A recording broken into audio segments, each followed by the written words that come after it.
कृष्णं विदुः परं कान्तं न तु ब्रह्मतया मुने गुणप्रवाहो परमस्तासां गुणधियां कथम। परीक्षित महाराज सुखदेव जी महाराज ने पूछे छे, भगवान गोपीओ तो भगवान श्री कृष्ण ने मात्र पोताना परम प्रियतम ज मानती हती, तेमनो भगवानमा ब्रह्म भाव न हतो। आ प्रमाणे तेमनी दृष्टि प्राकृत गुणों में आसक्त देखाय छे। आवी स्थिति में तेमना माटे गुणोना प्रवाह रूपी आ संसार निवृत्ति कई रीते संभव बने।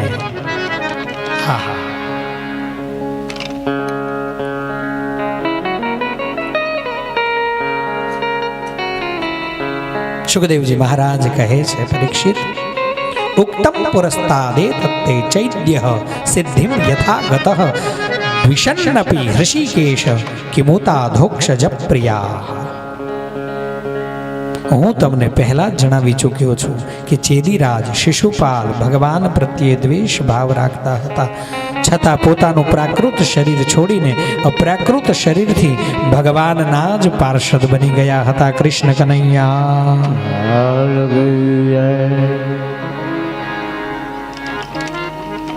शरद ऋतुनुं आखुं वर्णन અને એમાં રેલાયેલા એ સૂર અને સૂરમાંથી નીકળતો ક્લીમ બીજ માં સરસ્વતીની ઉપાસના અને ઉપાસનાના જે સૂર એ સીધા ગોપીઓના કાનમાં આંખના કાજળ ફરી એકવાર ગાલે ઘસી અને તંદ્રા અવસ્થામાં જ્યારે માણસ જાગતોય ન હોય સૂતોય ન હોય અને શરીરનું પણ ભાન ન હોય ને એવી અવસ્થાને તંદ્રા કહેવાય। એવી તંદ્રા અવસ્થાની અંદર આ ગોપીઓ જે મળ્યું એ મોઢે લગાવ્યું, વાળમાં ચોપડ્યું, થોડી ઘણી તૈયાર થઈ છે, પણ હાલતી ડોલતી અડધી ઊંઘમાં અડધી જાગ્રત અવસ્થામાં જે બાજુથી વાંસળીના સૂર આવી રહ્યા છે એ બાજુ દોટ મૂકી છે।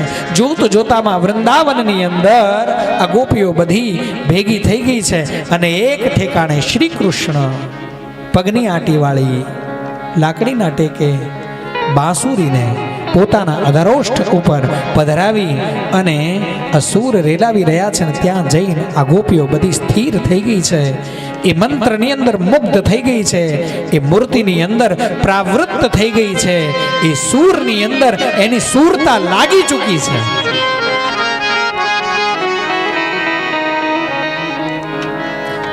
બધી ગોપીઓ આવી ગઈ એવી ભગવાનને ખબર પડીને એટલે ભગવાને વાંસળી વગાડવાની કરી દીધી બંધ, મૂકી દીધી, લગાવી દીધી।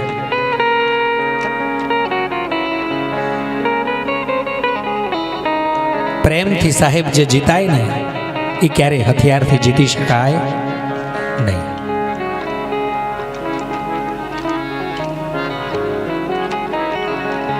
ધીરે ધીરે ધીરે ગોપીઓની તંદ્રા અવસ્થા પૂર્ણ થઈ, ક્ષુબ્ધ અવસ્થામાંથી ગોપીઓ જાગૃત થઈ। જેવી ગોપીઓની આંખ ખુલી અને ભગવાને શરૂ કર્યું, એરી ચારુબાલા, મધુવંતી, શ્રેયા, પ્રભાવતી,